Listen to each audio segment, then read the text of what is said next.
working with CAIR in almost every city in California, and it has been a real honor and privilege to see up close the work that's being done in every single city that CAIR is involved in. Every single community that CAIR touches is doing something special, and Sacramento is no exception. What I see here is beautiful. What I see here is powerful. What I see here is so different than what the world wants us to believe. The story of Sacramento, the story of Muslims in Sacramento is a story of love and justice and struggle and community, and I honor you and thank you for all the work that you do here in the city.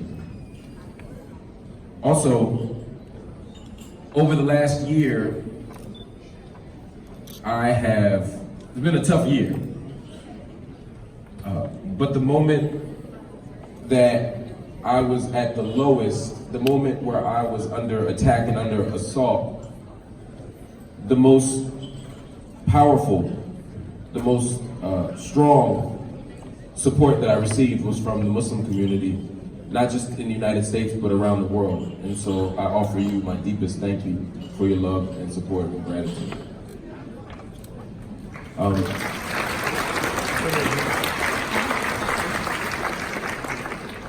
This is a strange moment. This is a difficult moment for so many reasons. Never before has the work of CAIR been more important than it is right now. To be Muslim in America is to be under attack.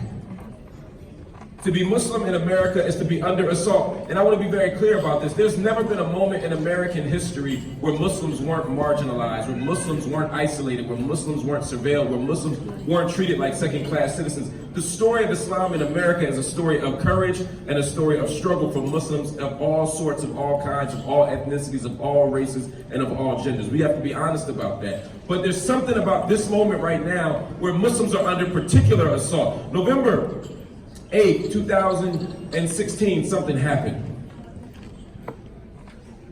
Y'all know about it. It's California, so it wasn't y'all fault. But Donald Trump entered the White House.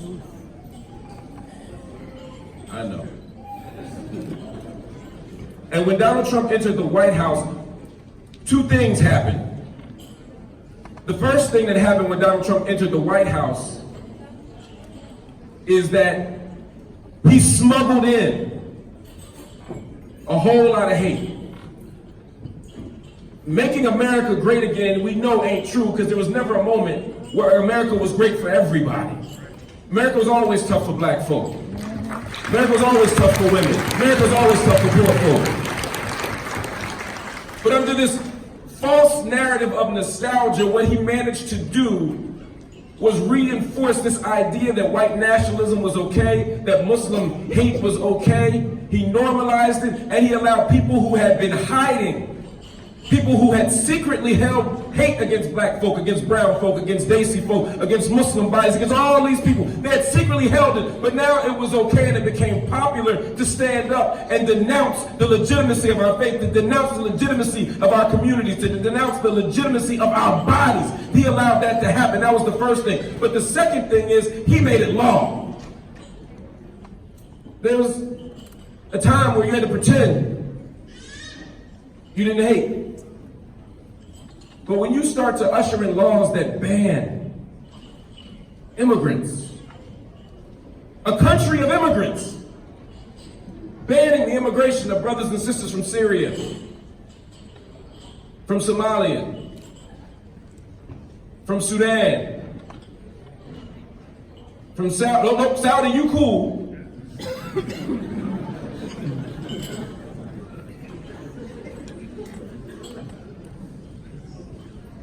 And so many others, moving the embassy, contravening international law and moving the embassy from Jerusalem, to Jerusalem, excuse me, the American embassy. Shutting down UNRWA funds so that children who had access to schools and housing and health care no longer do. standing in Charlottesville or responding to the stance in Charlottesville saying that there was good on both sides or bad on both sides, somehow establishing equivalency between those who stand up for justice and those who reflect white nationalist values, somehow trying to convince America that that's okay. This was the world that we normalized and codified, that we made legal because of what's happening. But it ain't just about Trump. This is about a bigger world right now and a bigger sense of obstacle, a bigger sense of challenges, a bigger set of struggles that we have to face. But the question isn't, do we face struggle? We've always faced struggle. The question is, what are we willing to do about it? What are we willing to stand up and fight for? That's always the question. And how do we do it? When I walked into the United Nations on November 28, 2018, I had no idea that I would receive the response that I got. I had no idea that I would lose my job. I had no idea that I would receive hate mail and death threats. I had no idea that my entire world would change. I didn't understand that, but what I did know was that I had to do it. I understood that I had nothing but an obligation to stand up in defense of the freedom, the humanity, the self-determination of the Palestinian people.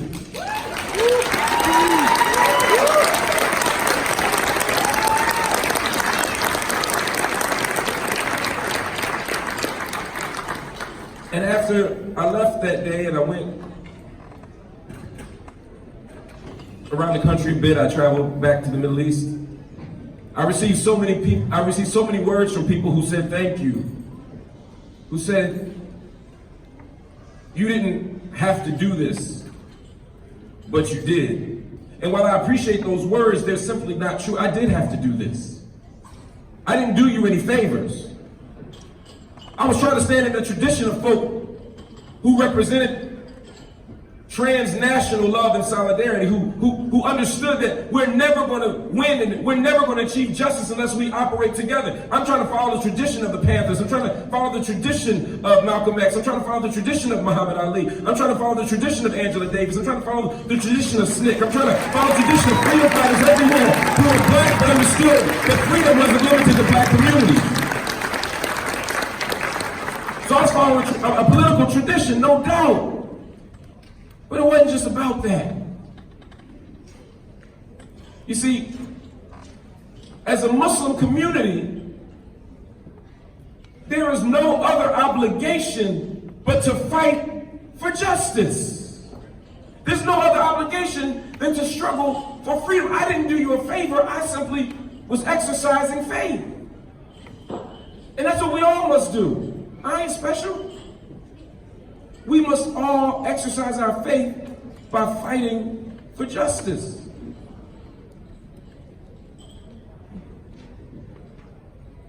What does that mean? It means that as Muslims, we don't defend Jerusalem because it's the first Qibla, although it is. We don't defend Jerusalem because the beloved Aqsa Mosque is there, though it is. We don't defend Aqsa because it's the site of some of the most important moments in Islamic history, though it is. We defend it because it is a representation of the struggle for the human rights and dignity of Palestinian people. But our struggle isn't reducible to Palestine. I got to say this. We as Muslims have to defend and fight for justice everywhere. That means that we don't have the luxury of being loud on Palestine and quiet on Kashmir.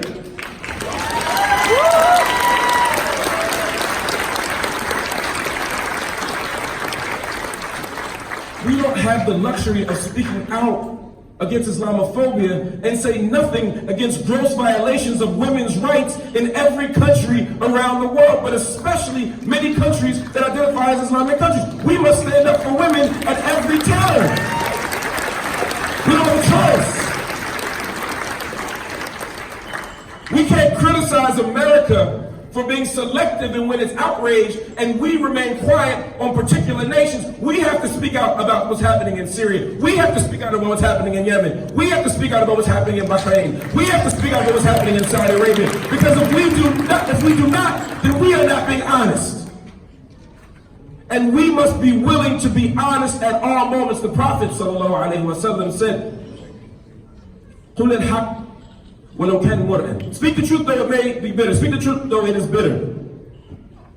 Speak the truth though it may be bitter. That means that we have to be courageous. We don't have the luxury of just speaking the truth when it makes us comfortable, or when it gets us pats on the back, or when it gets us promotions, or when it gets us celebrated. No, we got to speak the truth when something is at stake. What does it mean for Muhammad Ali at the height of his career to stand up and speak for a principle? He could have toured the country, done exhibitions. He didn't have to pick up a gun and go to war. He wasn't going to die, but he understood that other people would. He understood that his faith demanded something bigger than himself. That's what sacrifice means. That's what courage means. We got to identify that same courage. It is cowardly to speak out against Trump when he sends people to war and say nothing when Democrats send drones to Yemen and Afghanistan and Somalia.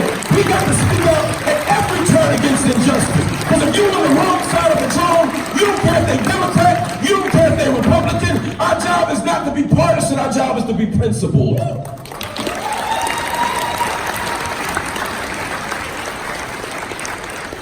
So I ask you all to be principled. I ask myself to be principled. We will challenge Islamophobia. We will also stand up against anti-Semitism. We must stand up against anti-Semitism. It is not a contradiction to fight for Palestinian rights and also understand that anti-Semitism has no place in our movements, in our organizations, or our ideologies. We don't have to choose between the two. In fact, we cannot. That means telling the truth.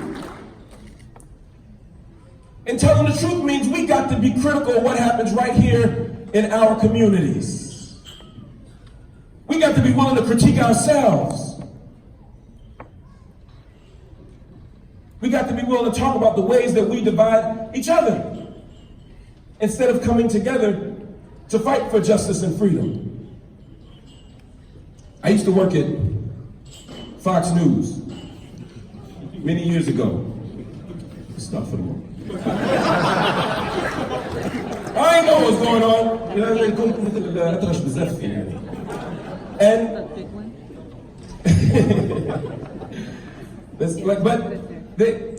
it was a fascinating thing because I would be at Fox News and I'd be debating and winning. But I would be on in the morning, I'd be on in the afternoon, I'd be on in the evening, and I'd be debating people, and they'd all be having the same talking points, the same remarks, the same fake statistics. 130% of Muslims are prone to violence. Black women had 3 kids, 5 baby daddies. You know, stuff don't even make sense. And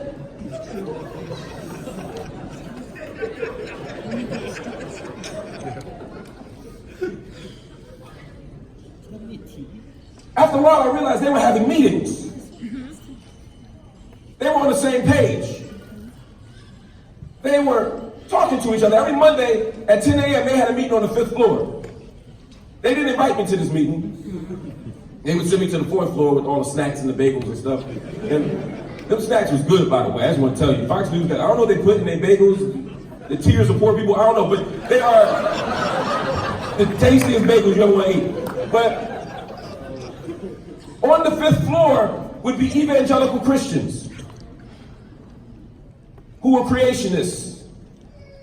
And they'd be in the same room as Second Amendment advocates, and they'd be in the same room as homeschooling advocates, and they'd be in the same room as war hawks, and the same room as free market fundamentalists, and the same room as pro-lifers. And the pro-lifers and the homeschoolers didn't necessarily get along, and the free market fundamentalists didn't like the fact that evangelicals didn't believe in dinosaurs, and there were all these things where they didn't agree with each other, and they didn't agree with each other's ideology, but they came in, they set up an agenda, they shared the talking points, they articulated a vision on TV, they voted the same way, they collectively struggled, and they kept winning. Because they had an idea that they didn't have to be exactly the same in order to win. They didn't even agree on the same worldview, but they understood that they needed to be organized to win. And then we come together as believers in the same faith, the same tradition, the same prophets, the same politics, and we say, well, I can't work with them. They have the wrong interpretation of that hadith.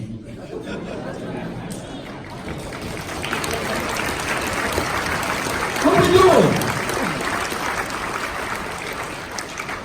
allowed to disagree, but we got to be organized. We got to be strategic, and we have to have a grander vision. Let's disagree on the minor stuff once we win. But how can we win together if we're not self-critical? I'm going to take my seat in a second, but we got to be really self-critical here, because too often we celebrate ourselves on being open, and we celebrate ourselves on being a faith of diversity, as the Prophet ﷺ said, no one is greater than either of you, any of you, white over black, nor black over white, except by piety. And yet we don't wrestle with anti-black racism within the Islamic community.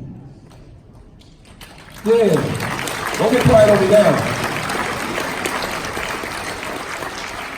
We don't talk about how black Muslims are often made to feel like second-class citizens, or second-class Muslims, or incomplete Muslims, or somehow illegible Muslims. How this country, as diverse as it is, and the fact that there's 1 million Muslims in California, alhamdulillah, is an amazing thing. But let's not forget that the foundation of Islam in America is on the backs of African-American people who had to catch hell first. We got to tell the truth about that. Even if it makes you uncomfortable. Because those uncomfortable truths are what get us going. We can't talk about occupations in Palestine or Iraq if we don't talk about the occupation of black hoods in Chicago and Detroit with store owners that will take our money but won't engage our community. We got to tell the truth about that, because if we don't, then we're not being honest and we can't win. But we will win, because we do recognize that we come from a tradition of love and of justice and of healing and of mercy and of forgiveness. That is what we are. That is who we are. And because we recognize that none of us is greater except by piety, we know that we will come together. Because that piety, that taqwa, comes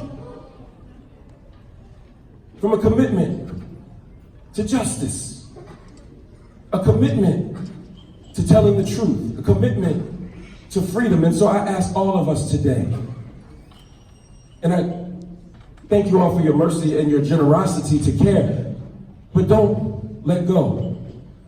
Don't let go of CAIR. I'm not asking for no more money. That part's already been done. If you want to, feel free, because I'm still there. We'll take it. But I'm talking about something bigger than that. I'm saying, don't leave here just feeling good. Don't leave here feeling like because you dropped some money that the work is done. Don't leave here feeling like because you said the right things or spoke to the right people that our work is incomplete until the next CAIR banquet or gala. Let's leave here tonight with a commitment to justice. Let's leave here tonight with a commitment to leaving the world a little bit better than we found it. Let's leave tonight finding a child that we can read to or a school we can donate to. As my brother said, let's not wait for the tragedy or the crisis to be generous. Let us donate with all of ourselves to prevent the crisis. And if we do that, we will be victorious. We will win. We will have freedom, justice, and equality for all. Thank you. Assalamu alaikum.